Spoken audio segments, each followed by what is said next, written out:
ইলিশ মাছ কিনতে গেছিলাম, ইলিশ মাছ পেলাম না, পেলাম কাতলা মাছের ডিম।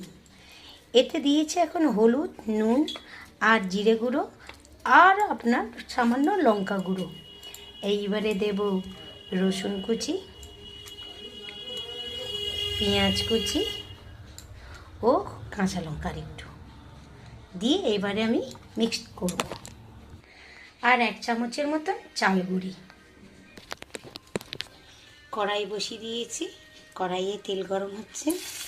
এইবারে এক এক করে এরকম পিস পিস করে ছাড়ব। আমি একটু মাছের ডিমে ফ্রাই করছি। আপনারাও বর্ষাকালে করে খাবেন, খুব ভালো লাগবে। এপিট ওপিট করে ভেজে নিয়েছি, দেখুন অপূর্ব কালার হয়েছে। এবারে নামিয়ে নেব সব।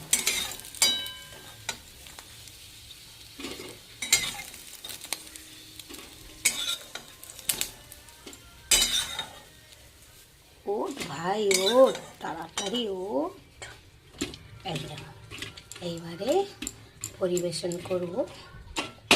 ভাত দিয়ে খেতে পারি কি এমনি বর্ষাকালে পকোড়ার মতন মুচমুচে খেতে পারি।